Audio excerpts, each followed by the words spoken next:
नमस्कार, खबर भारत देख रहे हैं आप। मैं हूं आपके साथ प्रियंका। 8 नवंबर की सुबह भोपाल के हमीदिया कैंपस में बने रानी कमला नेहरू अस्पताल में भीषण हादसा हुआ। यहां लगे बॉम्बर्स के फटने से लगी आग में 7 बच्चों की किलकारियां हमेशा हमेशा के लिए खामोश हो गई। इस अस्पताल में मौजूद नवजात शिशुओं के लिए बने आईसीयू में आग लगने से यहां भर्ती 40 बच्चों की जान खतरे में चली गई थी। जब इन्हें झुलसे मासूमों के शव लोगों ने देखे तो हर तरफ दुख का माहौल था। आग लगने के दौरान स्टाफ और दूसरे मरीजों के ऐसे परिजन भी सामने आए जिन्होंने अपनी जान की परवाह करते हुए शीशे और दरवाजे तोड़कर इस वार्ड से मासूम नवजातों को बाहर निकाला। हर तरफ चीख पुकार का मंजर था। एक तरफ सरकार अपना बचाव करती रही तो दूसरी तरफ नवजातों के परिजन दहाड़े मार मार कर रोते रहे। सरकार के द्वारा मृत बच्चों के परिजनों को मुआवजा के साथ साथ कई ऐसे जाबाजों को इनाम देने की घोषणा की गई जिन्होंने नवजातों को आग से बाहर निकाला था। इन्हीं में से एक है विदिशा के कृष्ण गोपाल शर्मा, जिनका 2.5 साल का बेटा शिव शर्मा फेफड़ों में पानी भरने से यहाँ पर भर्ती था। जब यह हादसा हुआ उस दौरान कृष्ण गोपाल न सिर्फ वहां मौजूद थे बल्कि उन्होंने कई बच्चों को आग से बाहर भी निकाला, मगर इनके खुद के बच्चों को भारी धुएं के चलते फेफड़ों में इंफेक्शन बढ़ गया, जिसके बाद डॉक्टरों ने इन्हें भारी भरकम जांचें करवाने को कहा। हालांकि कृष्ण गोपाल जैसे जांबाज को जब तक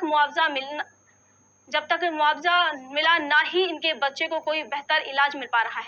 हमारे साथ स्टूडियो में मौजूद हैं कृष्ण गोपाल शर्मा।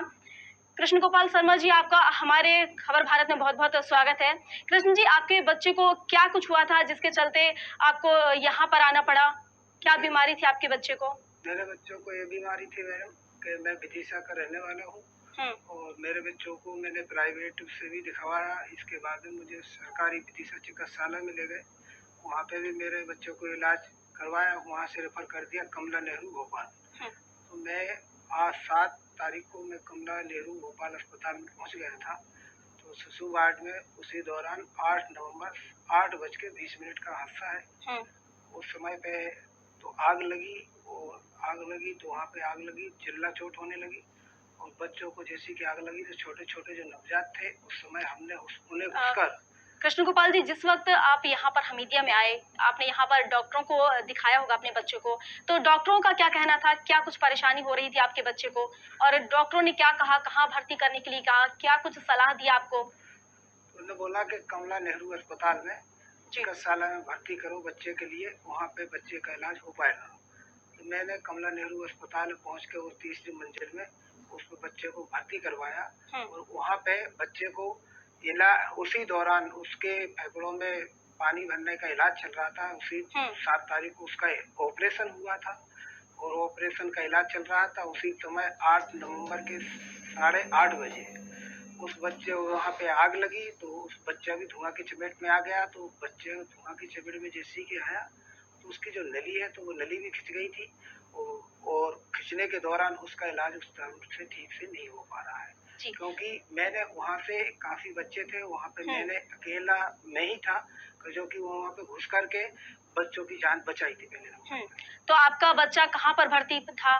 कमला किस वार्ड में भर्ती था आपका बच्चा? शिशु वार्ड में। जी, तो जिस वक्त आपका बच्चा शिशु वार्ड में भर्ती था तो उस वक्त आप कहाँ पर थे और आपका बच्चा कहाँ पर था और उनके साथ कोई और भी था क्या? आपके साथ कोई फैमिली के कोई और लोग भी आए हुए थे?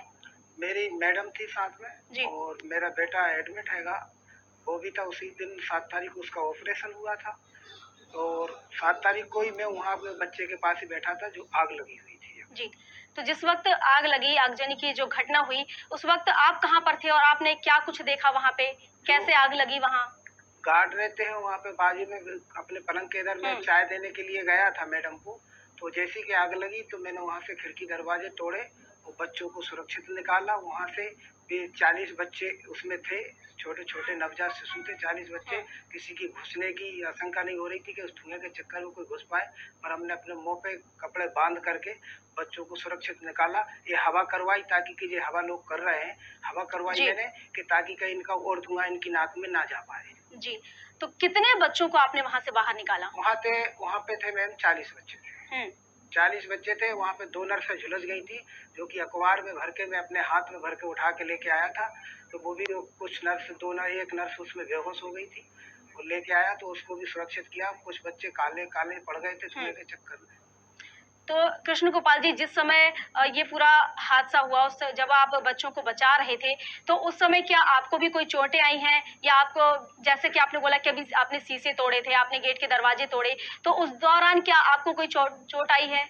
चोट आई है ना, मैं मेरे लिए पैर में कांच घुस गए थे जी। और मेरे घुटने भी अभी भी चोट है, पिड़रों में भी चोट है, क्योंकि वहाँ पे स्टूल भी टूटे हैं, जो कि मैंने स्टूल से उठा उठा के खिड़कियों मारे थे, तो खिड़की के दरवाजे पूरे तोड़ दिए थे कि धुआं निकल जाए, ताकि कि वो बच्चे, और फिर लोगों से मैंने बोला जो उस वार्ड में थे कि आप धुआं करो, ताकि के बच्चों के लिए और नाक में धुआं ना जा पाए। तो लोगों से धुआं भी, वो फाइल रहती है, पुट्ठे वगैरह रहते हैं, उससे मैंने धुआं करवाया कि और भी शिकार ना हो पाए और धुआं निकलता जाए, ताकि वो बच्चों की जान बचती जाए। कृष्ण गोपाल जी, जैसा कि आपका बच्चा भी उस समय, जिस समय आगजनी की घटना हुई, कमला नेहरू अस्पताल की पूरी घटना है, जहां उस वक्त आगजनी की घटना हुई, उस वक्त आपका बच्चा भी उस वार्ड में भर्ती था, लेकिन इसके बावजूद भी आप दूसरे बच्चों को बचाते रहे। मैंने क्या करा कि उस समय उतने पलंग खाली नहीं थे, और मैंने अपने बच्चे को उठा करके जमीन पे रख दिया था कि जो छोटे छोटे बच्चे थे, कि ताकि कि उनको जान बचाना मेरे लिए अनिवार्य था। मेरा खुद का बेटा तो था, पर मैंने सोचा कि मैं, अगर मेरे द्वारा अगर किसी और बच्चों की जान बचे, ताकि के लिए मैंने अपने बेटे की परवाह नहीं की थी उस समय, और ना मैंने करी। इसके बाद में मैंने सारे बच्चों को निकलवाया और सुरक्षित निकलवाया, और वहां से नीचे वार्ड में, उस वार्ड में एडमिट करवाया, पूरे पलंगों पे करवाया। अपने बच्चे को मैंने नीचे बिठा दिया था, ये बच्चे के लिए नली डली हुई है, ऑपरेशन हुआ है उसका। बच्चों को सुरक्षित जब निकाला गया, तो उन बच्चों को कहाँ पर रखा गया? कहाँ पर? उसी बाजू वाले शिशु रूम में रखा गया था, उसमें 2 नंबर में। जी। जब ये पूरा घटनाक्रम हुआ, उसके बाद क्या कुछ हुआ वहां पर? वहाँ पे फिर हड़कंप मच गई, और फिर इसके बाद में जब धुआं आने लगा, तो वहाँ पे लोग बाग आ जा नहीं पा रहे थे, आना जाना बिल्कुल मुश्किल था, और जान बचाना हर आदमी के लिए मुश्किल पड़ रहा था। देखिए, जी, मगर हमने उस समय ये करा कि अपनी जान तो जाए, पर बच्चों, अगर 40 बच्चों की जान बचती है, अगर मेरी जान चली भी जाए तो मुझे कोई परवाह नहीं थी, इसलिए मैंने उन बच्चों की मदद की। तो पुलिस प्रशासन कब तक वहां पहुंचा था, और जो भी वहां के स्टाफ थे, आला अधिकारी, पुलिस, फायर ब्रिगेड के जो अधिकारी हैं, वो कब तक वहां पर पहुंच पाए? 1 घंटे बाद पहुंचे थे। जी।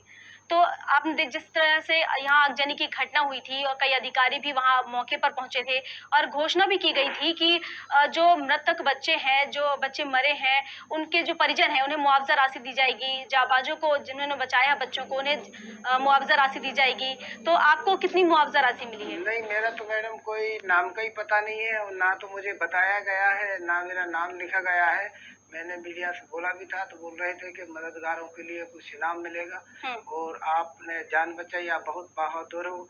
लोगों ने शाबाशी दी, मुझे सिर पे हाथ फेरा कि आपका बेटा भी अच्छा हो जाएगा और सुरक्षित हो जाएगा, और आपको बहुत सहायता राशि भी दी जाएगी, क्योंकि मैं ही उस समय तो शख्स मौजूद था कि जो कि लोगों को मैंने हिम्मत देके और मैंने उन बच्चों को निकलवाया था, क्योंकि उस समय अगर मैं नहीं होता तो बहुत बड़ा अनर्थ हो जाता उस समय। तो अभी आपके बच्चे की हालत कैसी बनी हुई है? क्या बच्चा आपका सुरक्षित है? मेरे बच्चे को ऑपरेशन हुआ है, उसकी नली डली हुई है मैम, जी। और मैं काफी परेशान हूँ। मेरे पास ना तो इतना पैसा है कि मैं लगा पाऊँ, और हर चीज में पैसा लग रहा है, वहाँ पे रसीदें काटी जा रही हैं, और मेरे पास कोई पैसा नहीं है, ना ही तो मेरे पास कोई कार्ड है, ना आयुष्मान कार्ड बना हुआ है, इसलिए मैं काफी परेशान हूँ। जी सर। जी। जी, सरकार तो वैसे बहुत कार्ड से प्रोवाइड करा रही है इलाज के लिए, जैसे कि आयुष्मान कार्ड है, राशन कार्ड है, और भी ऐसे सुविधाएँ उपलब्ध करा रही है। तो क्या आपको इन सुविधाओं का लाभ नहीं मिला है? मुझे कोई सुविधाओं का लाभ नहीं मिला है। वहाँ पे भी मैंने गुहार लगाई, कलेक्ट्रेट में भी मैंने गुहार लगाई कि मेरा राशन कार्ड वगैरह मेरा बना दीजिए, तो कहते कि नहीं, आपका नहीं बनेगा। हाँ, वो भरते थे, इसके बाद में कोई कार्रवाई नहीं होती है। कई कागज दे दे के मैं थक गया हूँ मैम। इसके बाद में यहाँ पे भी मैं, हमीदिया में भी मैं, MIR जो जांच होती है तो 3000 की होती है। बताइए, मैं गरीब आदमी 3000 रुपए की रसीद कैसे कटवा पाऊंगा? और मैंने 5-5, 600 रुपए एक्सरे की, इसकी रसीदें मैंने कटवा ली है, मेरे पास रसीदें भी मौजूद हैं, और मैं काफी परेशान हूँ, और मैं इलाज में पैसा मेरे पास है नहीं है कि मैं रसीदें कटवाऊँ। MIR जांच की बोला है कि MIR जांच करवाओ। मैम, मेरे पास 3000 रुपए नहीं है, तो आप बताइए मैं कैसे करवाऊंगा? 5-6 8 हजार रुपए की कैसे व्यवस्था करूँ? देखिए कृष्ण गोपाल, उस वक्त, जिस वक्त ये पूरा घटनाक्रम हुआ उस वक्त आपने कई बच्चों की जानें बचाई हैं और प्रशासन ने भी मुआवजे की घोषणा की थी कि जो उनको मुआवजा दिया जाएगा। तो क्या किसी ने आपकी सहायता नहीं की आपके बच्चे को बचाने के लिए या मुआवजा राशि देने के लिए? कोई आगे नहीं आया? कोई नहीं आया मेरे से, ना पूछने आया, ना कोई मेरे लिए बोलने आया कि कृष्ण गोपाल जी आप कैसे हो, कि आपका बच्चा कैसा है। मैं ब्राह्मण हूँ जाति से, सारी चीज़ें, मगर ऐसा कुछ भी कोई लोगों ने नहीं मुझसे पूछा वहाँ पे आके कि मैं कैसा हूँ। हालांकि उन लोगों ने मुझे शाबाशी दी है जिनके वो बच्चे एडमिट थे और जिनके समक्ष थे और जिनकी मैंने मदद करी थी उन बच्चों की, क्योंकि उस समय जो आग लगी थी उस समय मैं स्वयं मौजूद था कि जो कि मैंने बच्चों को निकाल पाया था। और किसी की हिम्मत पड़ नहीं पा रही थी कि मैम उस कमरे में इतना धुआं था कि वो और कोई आदमी धुआं जाता। मैंने अपने मुंह पे कपड़ा बांध करके और जा करके मैंने इतना कि मेरे नाक में भी अभी धुआं भर गया, मेरे पेट में भी अभी अभी तकलीफ हो रही है वो धुएं के चक्कर में, कि सही से तरीके से मैं न खाना खा पा रहा हूँ और मैं सही तरीके से सांस ले पा रहा हूँ। मुझे ये प्रॉब्लम आ रही है। जी, तो अब आप सरकार से क्या चाहते हैं कि क्या कुछ सरकार आपके लिए करे, आपके बच्चे के लिए, आपके परिवार के लिए क्या करे सरकार? सरकार से क्या मांग है आपकी? मेरा निवेदन है सरकार से और हाथ जोड़ के प्रार्थना करता हूँ कि मेरे लिए कुछ सहायता राशि जो भी दी जाए और मेरे बच्चे का इलाज सही तरीके से हो पाए। मेरे पास आयुष्मान कार्ड नहीं है और मैं बहुत गरीब आदमी ब्राह्मण हूँ, मेरा आयुष्मान कार्ड ही बनाया जाए।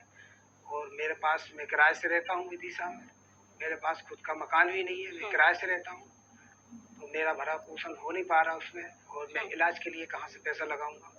और मुझे सरकार से ही गुहार है कि मुझे सहायता राशि जल्दी से जल्दी दी जाए।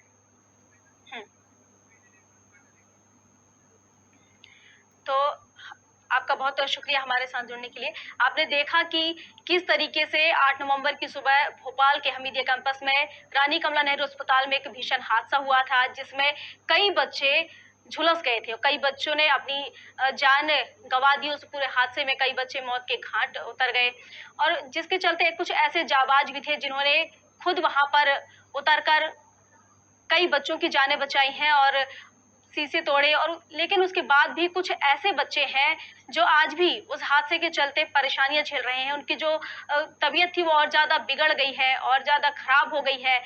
सरकार ने वैसे तो मुआवजे की घोषणा की थी कि सरकार जो बच्चे मृत हैं उनके परिजनों को मुआवजा राशि दी जाएगी, लेकिन उसके बाद भी जो बच्चे अभी जीवित हैं और परेशानियों से जूझ रहे हैं, जिनकी परेशानियां बढ़ गई हैं, जिनकी जो तबीयत और अधिक आगजनी के चलते बच्चों की जो परेशानी है वो बढ़ गई है, जो तबीयत उनकी पहले कम खराब थी और ज़्यादा खराब हो गई है। और कई बड़ी-बड़ी कहना चाहिए कि जो जाँचें होती हैं वो डॉक्टर्स के द्वारा लिखी जा रही हैं, उसमें कुछ ऐसे परिवार भी हैं जो गरीब हैं, बच्चों की जाँच नहीं करा सकते हैं। ऐसे में उन बच्चों के लिए सरकार क्या कदम उठा रही है?